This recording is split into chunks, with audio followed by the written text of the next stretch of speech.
What's up, world? This is Maxwell 3000 Productions. I am Maxwell 3000. I want to welcome you back to another edition of Family Talk with my pops, A. Wayne Carter. Pops, what's going on today? How are you?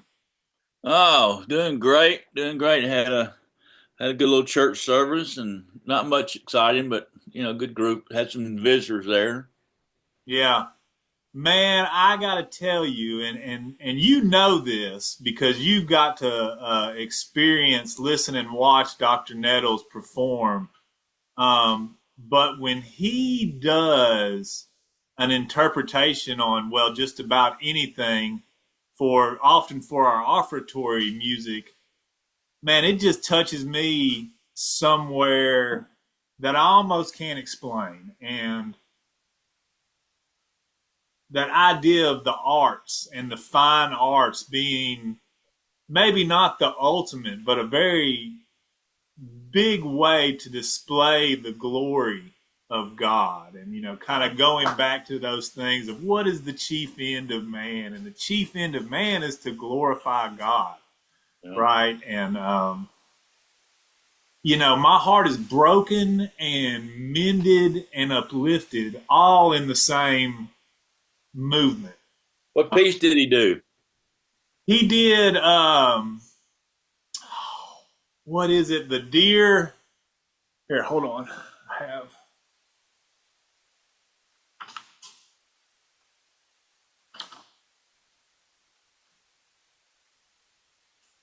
As the Deer is what the title is. And I don't even know that I recognize the music when he plays it, but I do not remember the words. But it's, he does his interpretation and his arrangements that are just marvelously aesthetically pleasing, where it just sounds good. But then also kind of his technical ability. Oh You yeah, you can just listen to him and be moved. But then when you watch him as well, I mean, I was worried that the place was going to catch fire. I mean, that piano was smoking, you know. Um, and so just that, there's so much other things that I really get from Sunday worship. I really enjoy Sunday school and kind of those small group conversations. And I think that's where a lot of things for people are explored and kind of worked out. And that I really love those kind of engagements in general. I mean, that's part of what we're doing right now, right? Um, but music touches me um, in a very deep and profound way. And sure. so it always amazes me just to experience that. And I'm just so grateful. Um, I'm grateful that I get to experience it. But as thinking there, listening to them, I'm like, man, my kids are being exposed to great fine art, Yeah, for nothing, yeah. you know. And so that's just a really humbling and gratifying experience for me. Um, so yeah, just man, I would encourage everybody just to go check out some of First Presbyterian Lebanon's their YouTube page, and even if you don't listen to anything else, just get to Dr. Nettles, and you'll be fulfilled if there's Yeah, nothing else in there for you. yeah. Um, and that's kind of interesting because that I said that I didn't mean to do this, but it's a good little segue because I wanted to kind of talk about something. I wanted to really take a break from our biographical sketch of your life and look at really audio visual media and how maybe what the place was in your life and maybe how prevalent that was. We haven't really talked about it a lot. I mean, we've talked a little bit about some TV and some movies here and there, and some of the the musical artists that you appreciate, enjoy. We've touched on those things, but particularly kind of the visual media, we hadn't talked about a lot. And that's probably because it's not a huge thing in our lives. I mean, I don't know about like, I don't watch a whole lot of TV. I do appreciate the art form. I appreciate film and the TV format versus the cinema format and all those things. But it's just not a major thing in my life. And that's kind of the same with you. Would you say that? Oh yeah.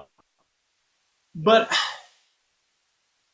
I think we also are taking maybe for granted the fact that we're sitting here making a TV show on our couches, what, 180 miles apart? Yeah. And I'm sitting in my house. I've got 3 TVs in my house, and every one of us in the family's got a supercomputer in their pocket that we can watch any TV or movie at any time, right? And this kind of audio visual media is very prevalent in our world right now, right? Let's go back to kind of when you were young. Let's not go back, to Gamble Lane. Let's talk, think about Old Nashville Highway and kind of your main house growing up. What was that like? Was there a TV in the house? Not initially. As I was sitting there thinking about all this stuff you were saying, I remember it wasn't until we were on the Old Nashville Highway where we got a phone, and it was a party line phone, and it was like a certain number of rings in a sequence you knew was yours. And I know that there were at least 2 other people and maybe more on our party line. And so, that to think from there to where we are now is bizarre. Yeah. I remember getting a TV. Of course, the first one we got was a black and white TV, and we had an antenna, outside antenna that would go up, but it was almost like a telephone pole, but it how it was made, but it was it was an inch or 2 in diameter. It wasn't a big thing, but you could go out and actually turn the thing with your hand.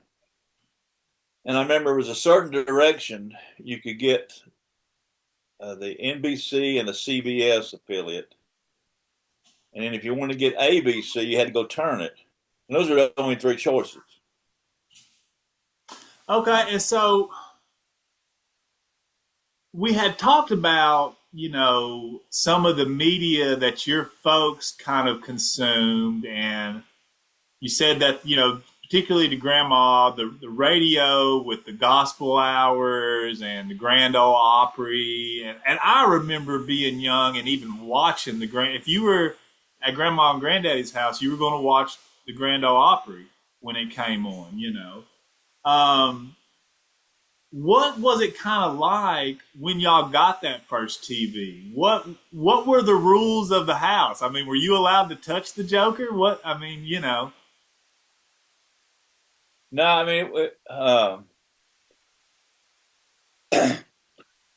I know Mother, because Dad was at work in the daytime, and I know Mother would watch some soap operas, and I don't remember what they were, but that she would watch some soap operas. And it seemed like at noon there was like a gospel music show on, with just the music. In the early morning, particularly during the school year, there was an early morning TV show, and it was pretty much geared to country music, and it had some news and weather and that kind of thing on there. At night, we weren't in the house a lot, and so but at night I remember seemed like it was on Monday nights. Dad would like to watch Gunsmoke, and so we watched Gunsmoke. Sometime during that time frame, I don't remember what night of the week it was on. Perry Mason came on, and I was fascinated with that. I remember Sunday mornings before church, there'd be some different gospel music type stuff on. Later on, I remember Saturday morning there were some cartoon shows on. But we were always kind of busy doing stuff. I didn't see a lot of that stuff. Well, because we've talked about these things a little bit. I mean, you've mentioned, Perry Mason several times, right? Yeah. And then we also talked about, those old Fess Parker, Davy Crockett, and Daniel Boone stuff. I mean, was it like?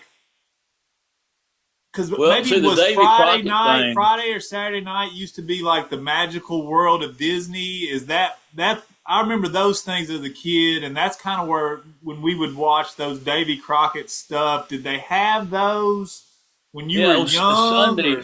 Sunday evenings with the Walt Disney thing, and that's when we watched I don't know how many was in the series, maybe 5, 6, 7 Davy Crockett.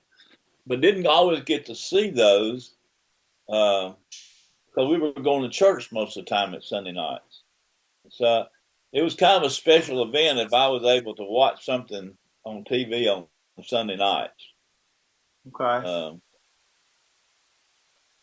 Never really watched Ed Sullivan. That was a big deal, but it was on Sunday nights. So it was just didn't see it. I mean, no, it's there, but just didn't see it.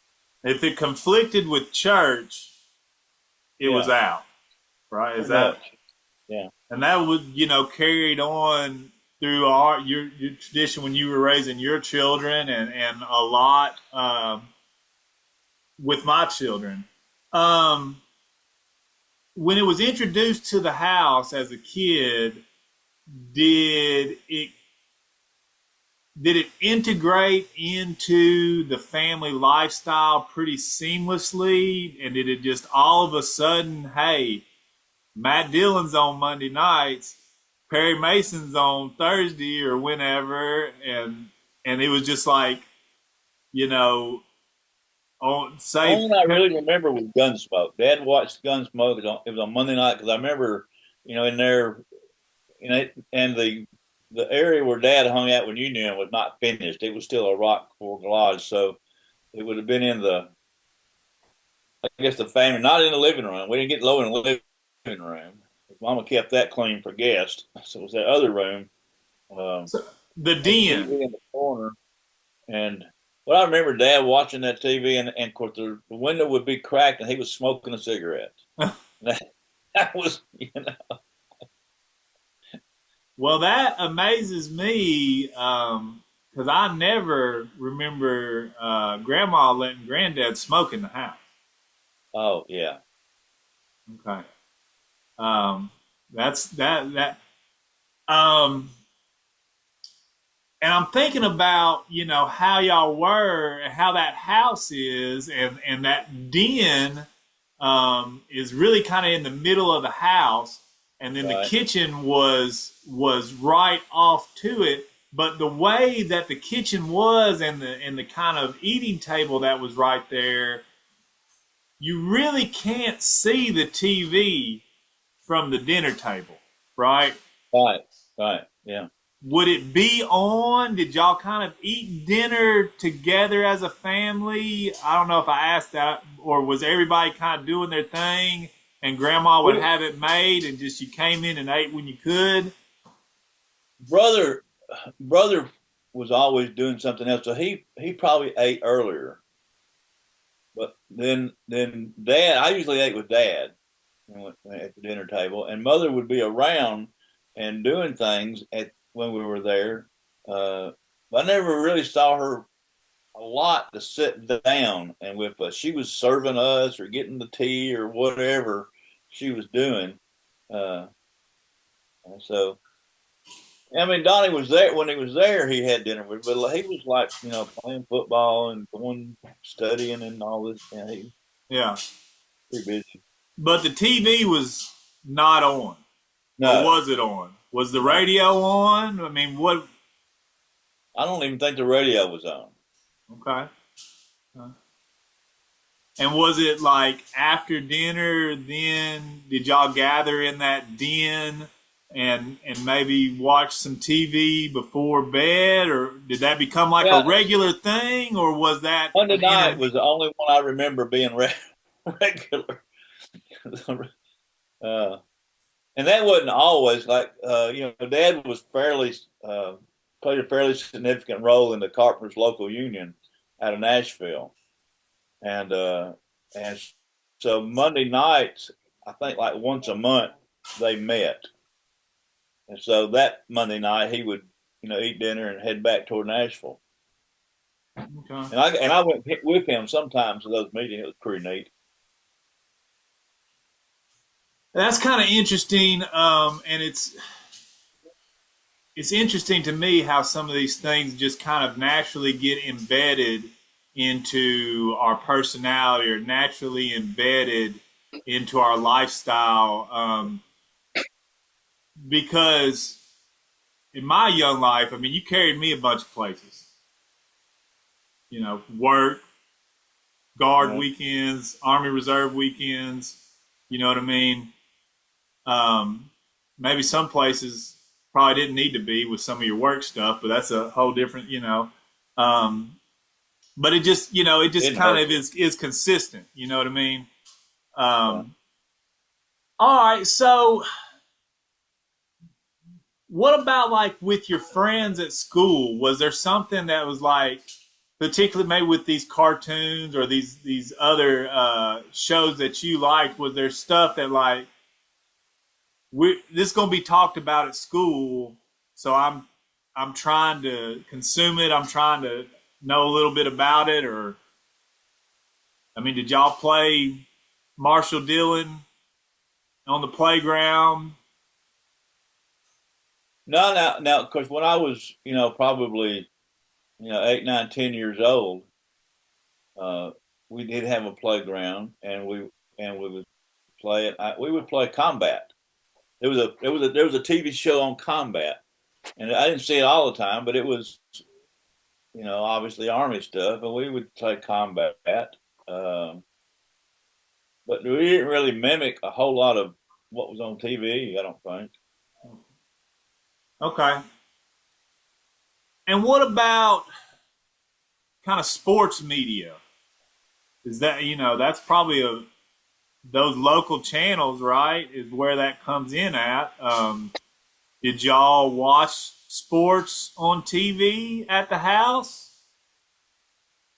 Not a lot until Donnie uh, was in high school, and of course back then you had the NFL was a league and an AFL was a league. This was before the merger, and I remember CBS carried the NFL games, and NBC carried the AFL games, and so we would occasionally watch a little bit on Sunday afternoon, but we'd rather be outside playing football than in there watching it.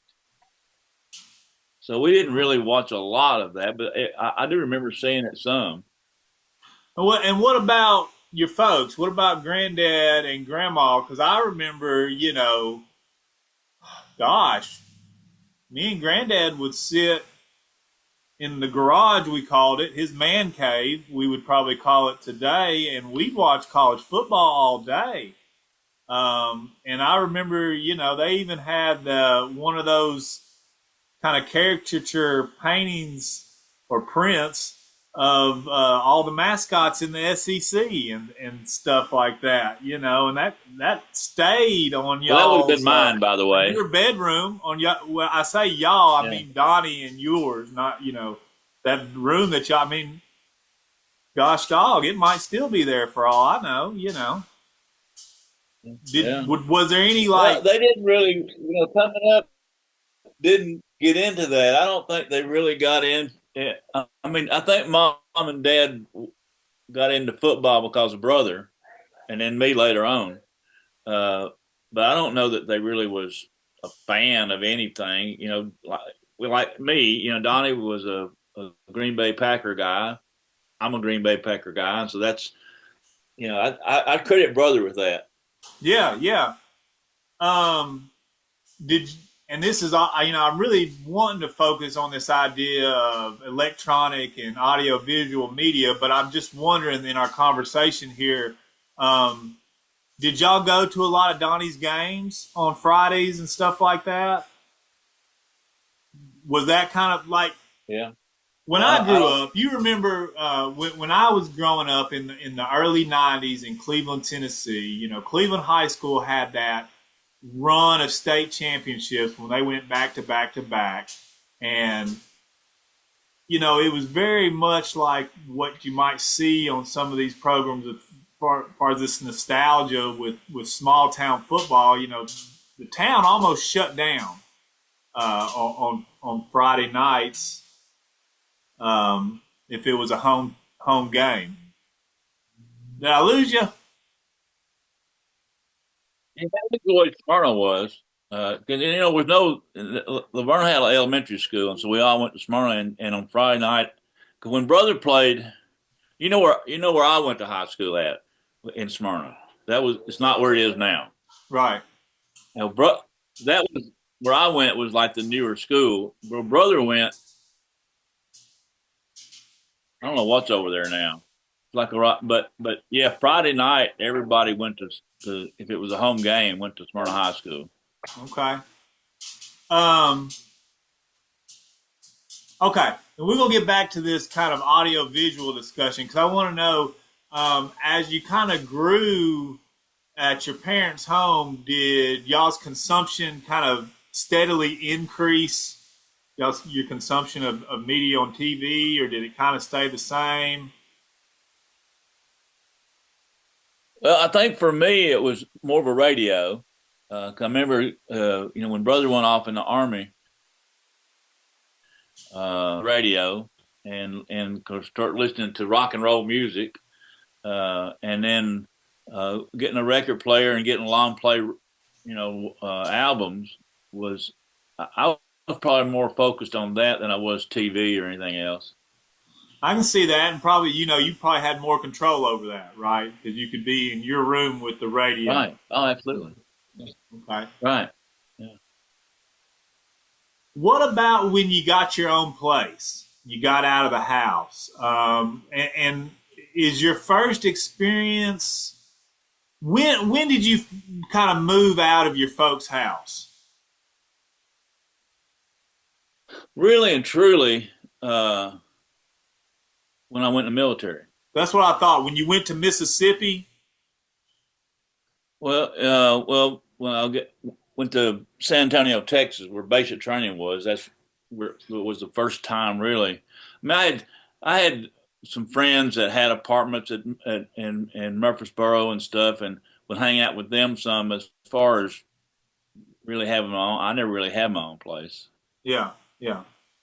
And even at basic, I mean, you're on base where they tell you don't got your own place, right? You're kind of in a barrack type. No, you're in a barracks with 30, 40 other guys. Right, right. And so what I'm thinking about you having like your own home, is that in Mississippi? Yeah, in Mississippi. Okay. Did y'all have a TV? Did y'all get a TV for that home? What was that like?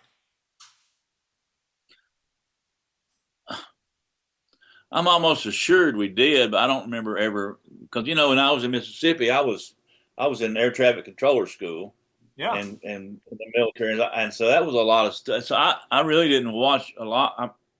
I want to think we did, but I don't remember. Remember asking your mother that? I don't really remember. Okay. Because I'm trying to think, and that's what the early '70s when you're in Mississippi. Right. 73, 74. Yeah. And so you don't, what, you don't remember having anything that you kind of maybe watched regularly, or were you watching football or basketball or any sports stuff like that at the time, or would you go to the place that had the crawfish and the cold beer, and maybe they had a TV there? What did that look like? No, I don't remember if we would go somewhere today. I don't remember that being having a TV in the restaurant or bar was not a thing back in those days. Okay, okay, all right. Well, kind of moving through and getting us caught up.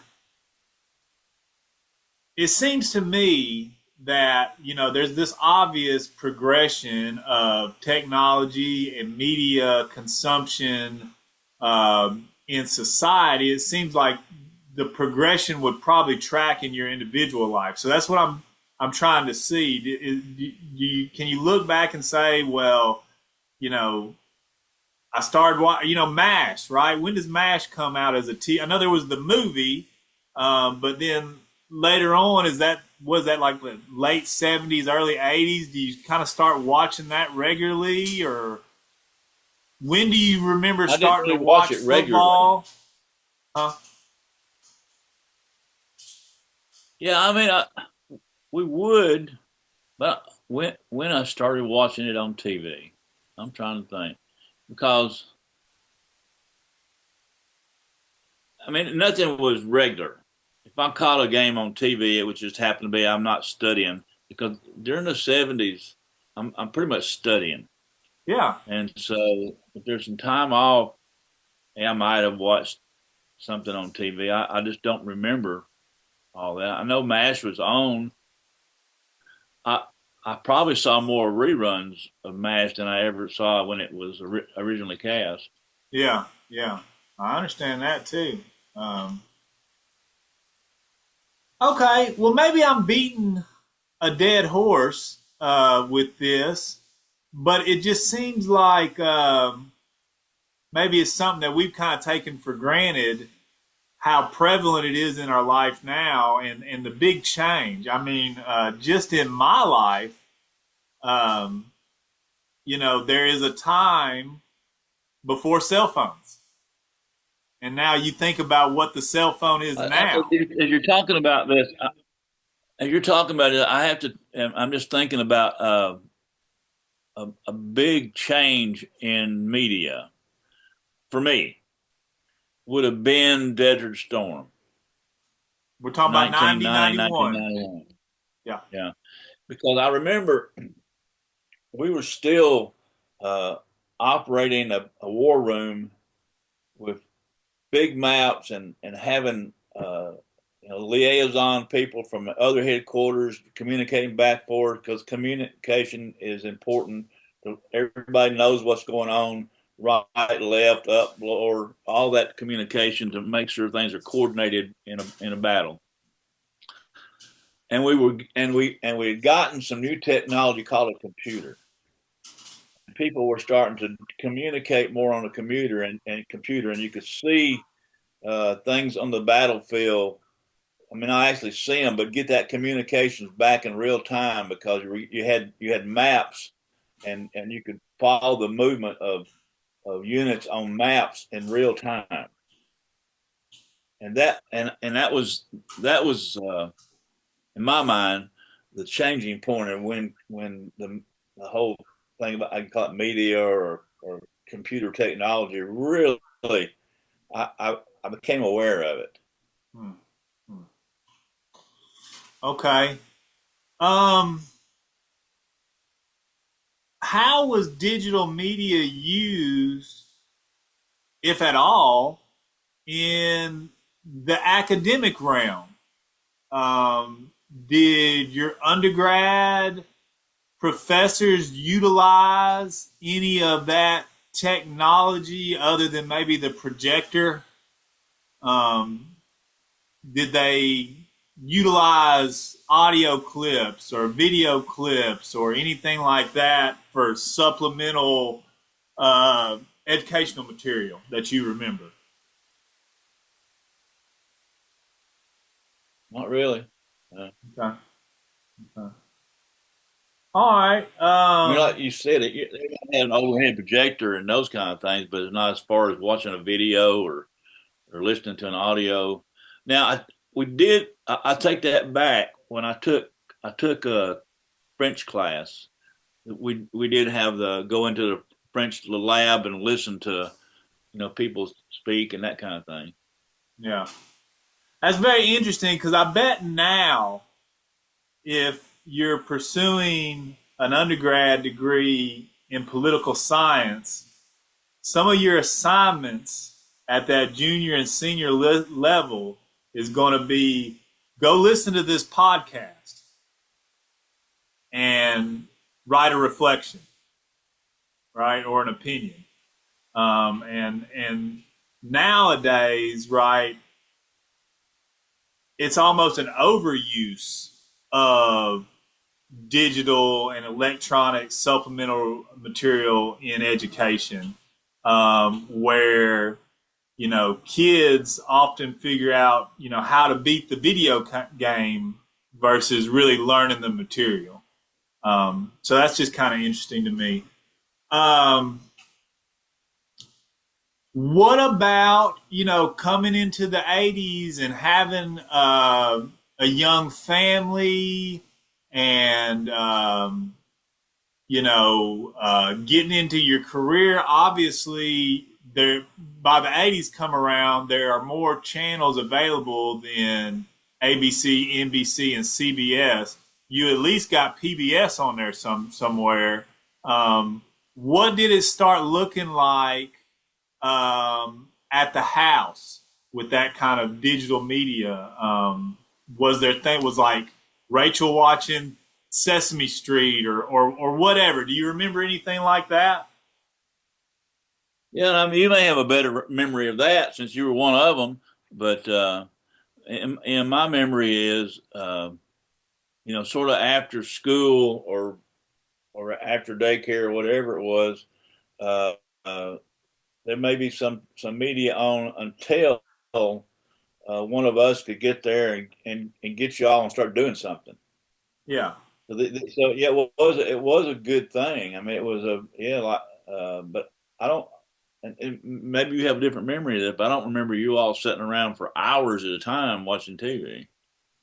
Yeah, well, and I have some memories, obviously, but by the time that my memories come around, we're talking about the early '90s, and we've got particularly like with maybe the digital media consumption, um, we're probably already living on Weeks Drive, you know, and we had at least two TVs in the house. And really three because you Right. had that small little portable one. You had that little bitty portable one. You had a bigger, maybe the size of my laptop, black and white that had the knobs. And then we had that TV that was like a color TV down in that basement area. And so, I remember us getting up pretty early and I, had some responsibilities around the house. But I remember watching the Three Stooges before the morning news would come on. You know what I mean? And like it was on, right? Whether or not we were really watching it, and I was And I do remember a lot. Sometimes in the afternoons or evenings, if I was going to be cooking, getting supper or something, being upstairs and the TV would be on and you all were up there, maybe watching it, maybe doing something else. I remember that. But seemed But like we're I want to always. know more about that time before. Like I say, in those early '80s, what was it like in the house?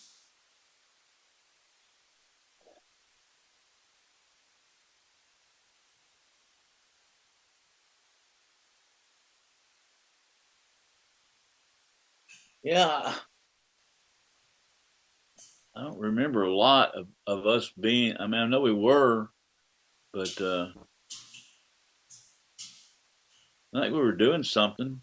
Yeah, Know, well, we were always doing something. I think that's probably something that's been brought out in our conversations, and something that I know that I kind of took for granted growing up, kind of how active we were, and even how involved you and my mother were.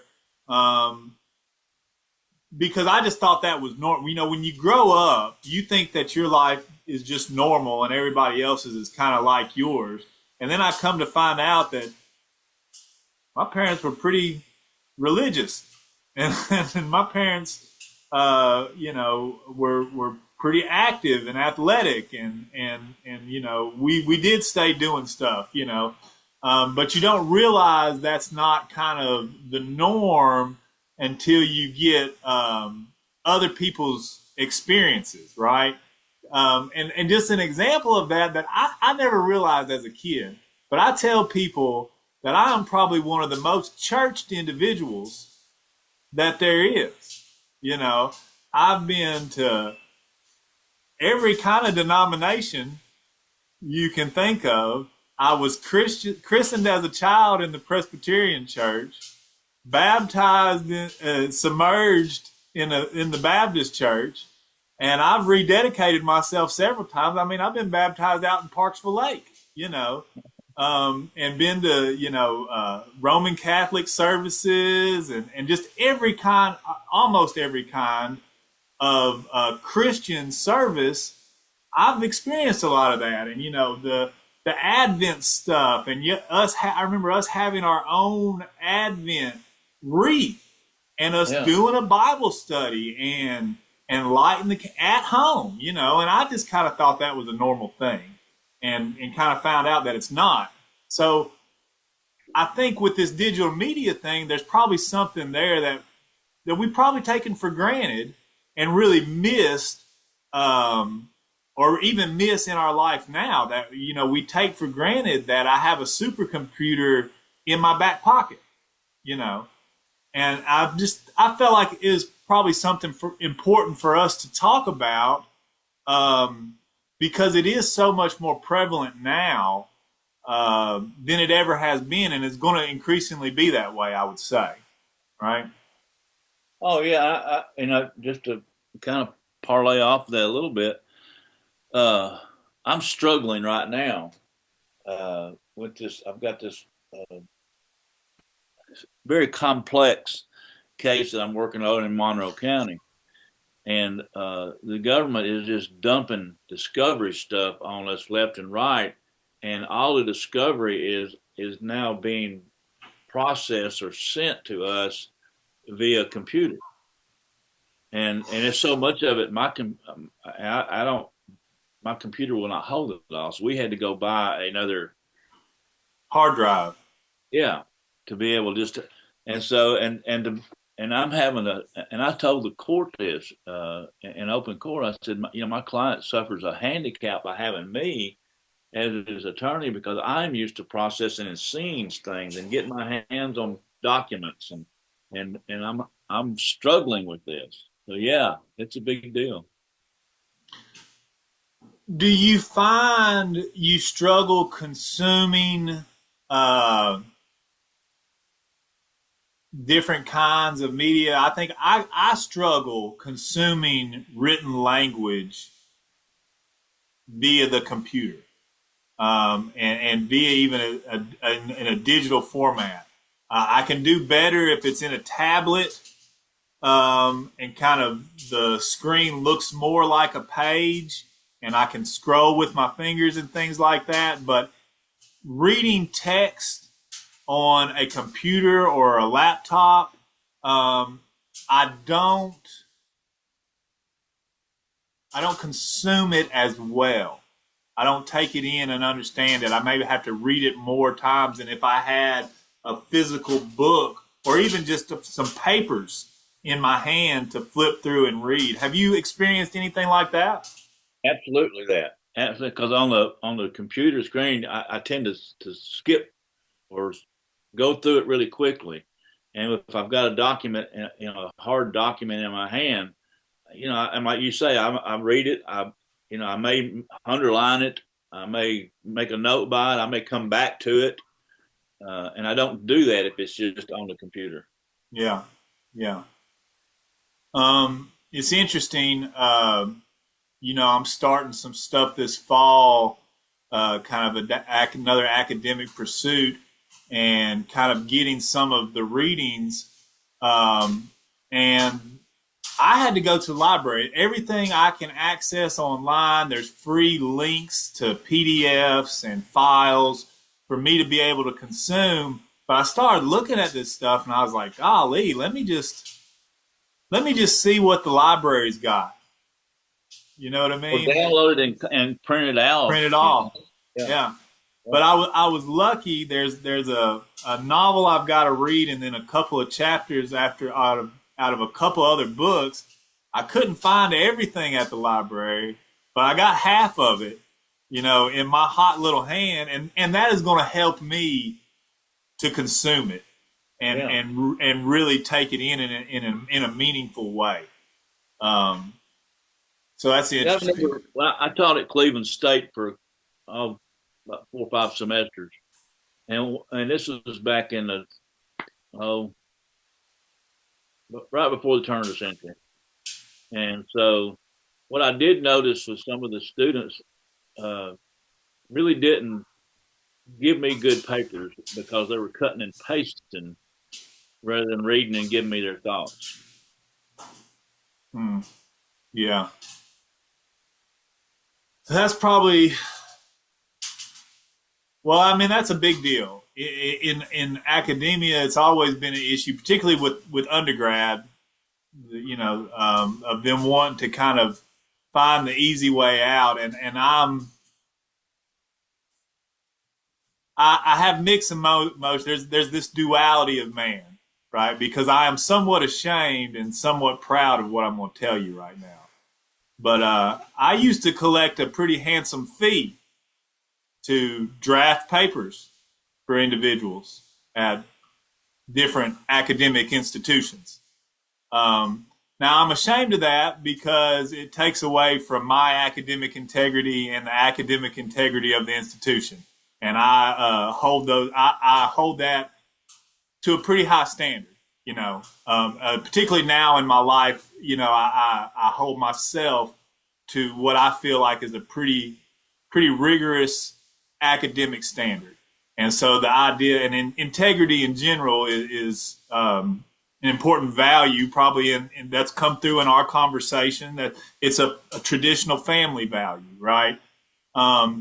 But the flip side of it, in the moment, and maybe even still a little bit now, it felt good to say, well, yeah, they want my stuff, you know.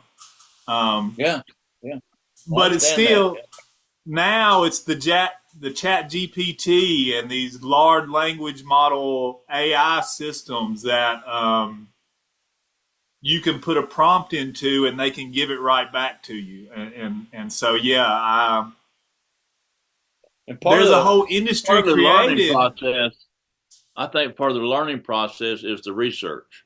Yes, And if you're doing AI or something, you're not doing the research. yes, yes. Well, Well, I think, go ahead.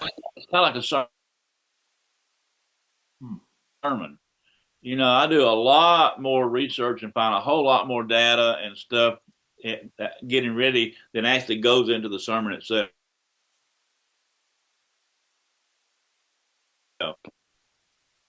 Yeah, and I think that's probably within. That's probably just the same with preparing for legal arguments. Anytime that I've had to prepare an academic paper, um, you know, you've got to and have to present, not just write it, but have to present it, right? You've kind of got to consume all of that knowledge to be able to articulate just the thesis, right?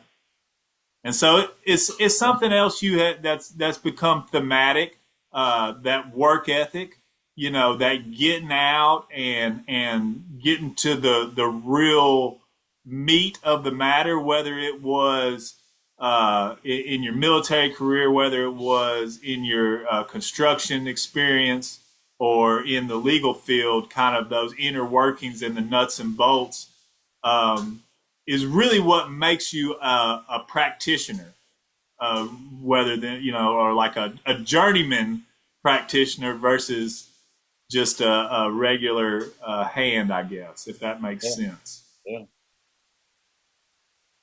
All right, Pops.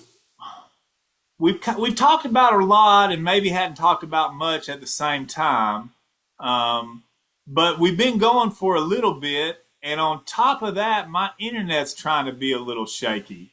So it's probably a good time for us to take a break on our conversation, if that's all right. Yeah, it'd be great. All right, I really do appreciate it. Like I said, I still think there's some things that we're probably missing. And probably more on the musical end of things, but we'll try to get those things out through our talk. You got anything to add before we jump off of here? No, not off the top of my head. No. Okay.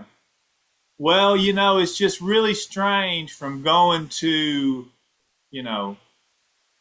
being on a party line with your neighbors to me getting to connect with you face to face in a digital sense across 180 miles or so. So, this whole Zoom thing, we started kind of, at least I did, start experiencing it more through the years of COVID, and for one thing, come out of the COVID, this was to me was a blessing to be able to do this. Yeah, and me as well. And we've got to. I mean, we have been playing with this form since then, not since its creation, but since we were forced in to that isolation during COVID-19. We have kind of been playing around with this ever since, haven't we? Yeah, because I remember, and I'd forgotten this, but we were talking at church last week about some various studies that we've done, and we had a rally day, and I was explaining to the group there what our Sunday school class does, and we normally take a book of the Bible, go into it, and so I said, yeah, last year we're in the middle of Genesis now. And last year we did Revelations, and the year before that we did something else. And I said, yeah, we did Jeremiah. And then Kevin Gallagher says, I don't think we've done Jeremiah. I said, I think you're right. I think I did that with my son with Zoom. Yeah, yeah. Got exposed to a lot of good stuff through that. And once again, thematic in this story, in our family story, it was put on us. We got this education through the church. If you recall, it was Michael Schulte that originally initiated this thing. And shout out to him doing good work down in Atlanta. He and I still text a bit. Yeah, it's good stuff. All right. Well, look, let's leave this here. Pops, I really appreciate this. I really love you, man. This has been Family Talk. Maxwell 3000 Productions. I am Maxwell 3000. Peace and love.